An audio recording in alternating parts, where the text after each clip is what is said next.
داخلے نہیں ملیں گے تو سرکاری ملازموں میں بھی جگہ نہیں ملے گی. ایک المیہ ہے جو ہمارے حکمرانوں نے ہمارے اوپر مسلط کیا ہے. تو مجھے لوگوں کو تعجب ہوتا ہوگا, مجھے تعجب کے ساتھ افسوس بھی ہوتا تھا کہ ہمارے ملک کے حالات اتنے افسوسناک ہو گئے کہ ہم بھی مجبور ہو گئے. دینی ادارہ جس ادارے کو قائم ہی کیا گیا ہے ماہرین شریعت پیدا کرنے کے لیے, اور ہم اس میں اپنے بچوں کو, میرے پوتے پوتیاں, میرے نواسے نواسیاں, جب میں ان سے پوچھتا ہوں تو وہ 20 کہتے ہیں, 20 نہیں بولے جاتا ہوں. جب میں ٹوکتا ہوں ان سے تو کیا کرتے, میں اخبار سنتا ہوں ان سے. جب میں ناشتہ کر رہا ہوتا ہوں تو ان سے کہتا ہوں اخبار سنا, وہ پڑھ کے سناتی ہے. اس میں ہنسا آتا ہے نا, کوئی تو انگریزی ہنسا ان کی زبان پر ابل آتا ہے, مگر جو کہ میں ٹوکتا رہا ہوں تو خود بخود ہی بغیر ٹوکے پھر وہ فوراً اس کا اردو میں ترجمہ کرتا ہوں. مگر یہ افسوسناک بات, خوشی کی بات نہیں, افسوسناک بات, المناک بات. لیکن کیا کریں, مجبوری ہے. اور ایک وجہ سے اب الحمدللہ مجھے افسوس کے ساتھ ساتھ کچھ امیدیں بھی بڑھتی ہیں اور کچھ خوشی بھی ہوتی ہے, کیونکہ انگریز نے تو ہمارے اوپر انگریزی زبان مسلط کی تھی تاکہ ہماری نسلیں ماضی سے کٹ جائیں, اپنے مذہب کو فراموش کر دیں, اپنی شخصیات کو بھول جائیں, اور خالص انگریزی غلامی کا توق ان کے گلے میں پڑ جائے اور ان کی دماغ انگریزی کی غلامی کے عادی ہو جائیں.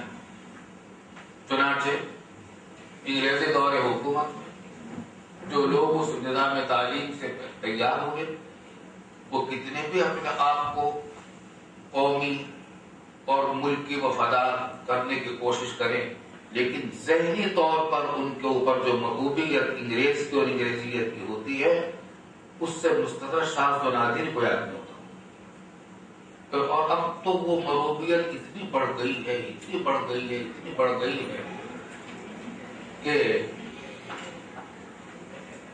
اب انگریزی اردو کا نہ جاننا بھی ایک کوالیفیکیشن ہے. اردو کا نہ جاننا بھی کوالیفیکیشن ہے. سامنے اردو نہیں جانتا اور وہ زبان لہجہ تو معذرت خامانہ ہوتا ہے, لیکن در حقیقت وہ فخریہ ہے کہ میں اردو نہیں جانتا. دنیا کی کوئی قوم ایسی غلام نہیں ہوا کرتی ذہنی غلامی میں مبتلا جو اس بات پر فخر کرے کہ مجھے اپنی قومی زبان نہیں آتی. اب سے 10-12 سال پہلے کی بات ہے, جب میں فرانس گیا ہوا تھا تو وہاں لوگوں نے بتایا کہ حال میں یہاں قانون بنا ہے کہ کوئی لفظ فرانسیسی زبان کے علاوہ کسی اور زبان کا استعمال کرنا, ایسا لفظ جس کا متبادل فرانسیسی زبان میں موجود ہے, وہ قابل سزا ہے, قابل مواخذہ ہے. سرکاری دفاتر میں, سرکاری تحریروں میں غالباً یہ قانون بنا ہوا. وہ اپنی قومی زبان کے سلسلے میں اتنے حساس ہیں, اتنے باغیرت ہیں, اور ہم اپنی قومی زبان میں اتنے بے غیرت ہو گئے کہ ہمیں اس بات پر فخر ہونے لگا کہ ہم انگریزی نہیں جانتے, ہم اردو نہیں جانتے. یہ تو ایک افسوسناک بات ہے اور مجبوری ہے جس کی وجہ سے ہمیں انگلش میڈیم کو اختیار کرنا پڑا ہے.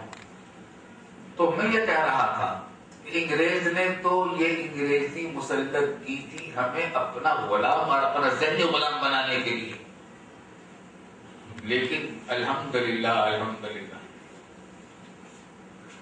مولوی ایسی سخت ہڈی ہے کہ نہ اگلی جائے نہ نگلی جائے. آج آپ نے دیکھا انگریزی کے پروگراموں کے اندر کون سی دین کی کس چیز کی کمی تھی. الحمدللہ ہمارے بچوں کو انگریزی کے ذریعے سے الحمدللہ دین سکھایا جا رہا, ان کی دینی تربیت ہو رہی ہے.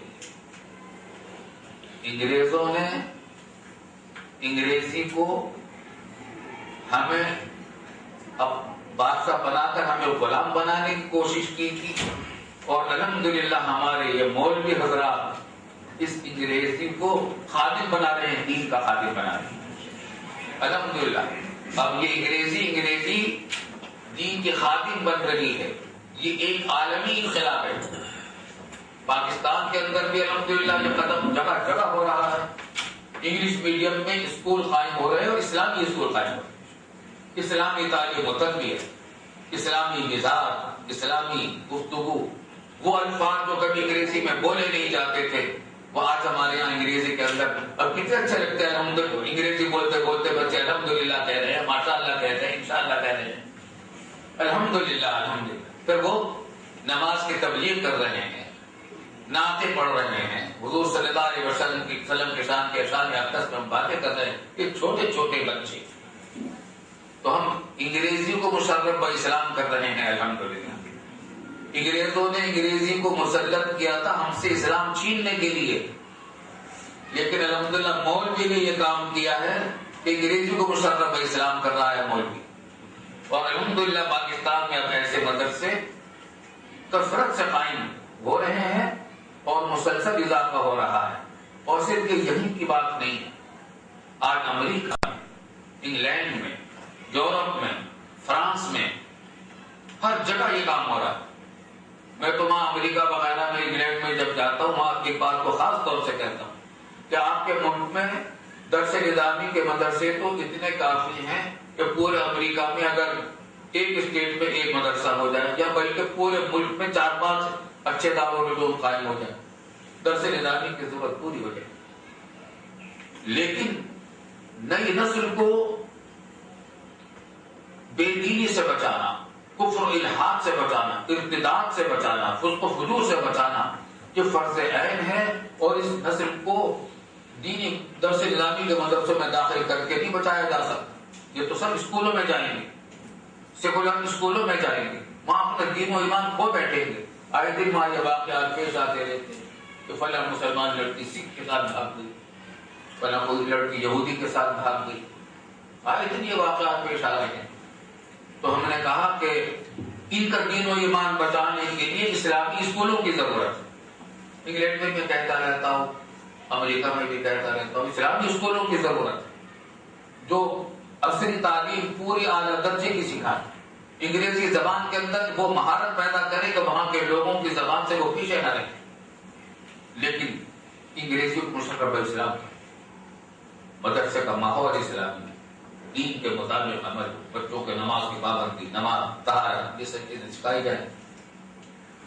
الحمدللہ یہ کام ہو رہا ہے، اور یہ پہلی مرتبہ آج بہت تفصیل سے دیکھنے کا موقع ملا اپنے ہیرا فاؤنڈیشن کو۔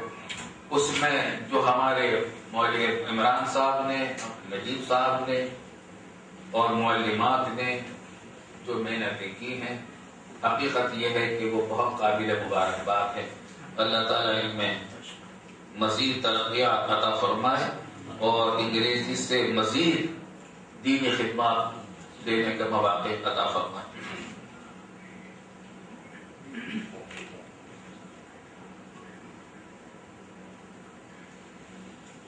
میں نے جتنی یادداشت دے لکھی تھی وہ پوری ہو گئی، تو الحمدللہ اللہ تعالیٰ مبارک کرے، قبول فرمائے۔